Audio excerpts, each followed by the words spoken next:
Your liver plays a ridiculously important role in insulin resistance. Have you ever heard of the 90-degree rule? I learned about it from a friend not that long ago. If you are focusing on something, a lot of times what you actually need to be focusing on is 90 degrees off to the side. Not literally 90 degrees, but it's this case with insulin resistance. We put all our focus, all our attention on the pancreas, on insulin, on glucose disposal, on this and that is so important because we gotta stay laser focused. But a lot of times, what we're actually wanting to focus on is right off to the side. In this case, the liver. After this video, I popped the link down below for 30% off through Thrive Market. If you do grocery shopping, which everyone does, I recommend you give them a shot because that's a 30% off discount link through your entire grocery order. So Thrive Market, you can just sort by diet type, you can sort by sugar-free, you can sort by keto, paleo, and then it just gets delivered to your doorstep.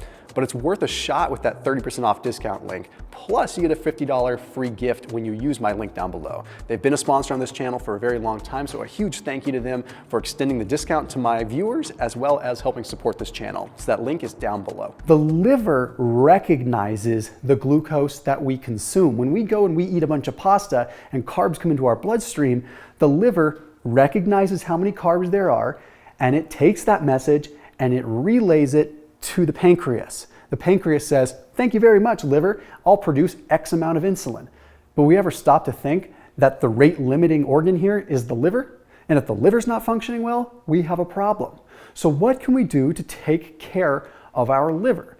Well, we have to look at the basics. A liver in poor health could very well lead to insulin resistance. 70 to 80% of people that are insulin resistant and obese have fatty liver to begin with. So what are some things that you can do?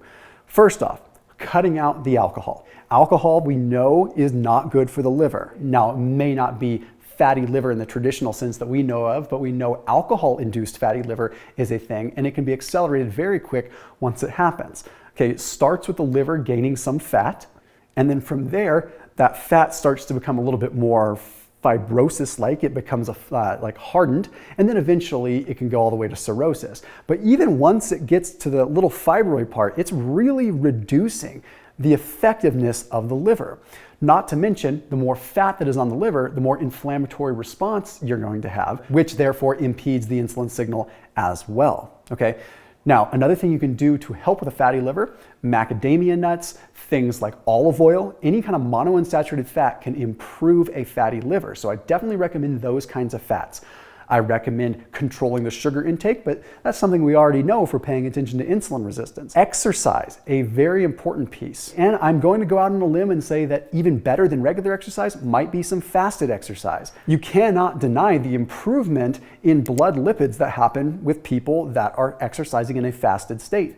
What I would recommend for liver health is maybe doing 15 or 20 minutes of easy fasted cardio in the morning, just simply before you eat. It's that simple. You don't have to do anything crazy. Simple supplements that might help the liver out a little bit. Milk thistle, one that's largely underrated, really used in kind of a detoxification side of things, but a lower dose milk thistle. Just get an inexpensive one and go for even like 50, 100 milligrams. Just something low dose is all you're really going to need to occasionally help the liver out. Another interesting piece is fatty fish. Omega-3s are largely correlated with lower levels of liver fat, polyunsaturated fats in general. But the omega-3s that you get should not be coming from alpha-linoleic acid from ALA. Not that those are going to be super detrimental to you, but they're not the kind of polyunsaturated fats that we're getting from, say, like fish oil or calamari oil, which comes from like calamari, or krill oil, things like that. You want to focus on those. And when you're choosing a fish oil, you usually want to choose one that's going to be like a smaller fish, so anchovy or sardine or anything like that. And vitamin D might also be playing a very critical role. You have to think about it. All these things kind of go in line. So at the end of the day, focusing on what we can do for the liver, for proper methylation, for the liver to do its job, allows the liver to be sort of the conductor in this metabolic orchestra. So I just encourage you to focus on that first and then work backwards from there. Because a lot of the time, what you do that's good for the liver is also good for the pancreas and good for the metabolism in general. I'll see you tomorrow.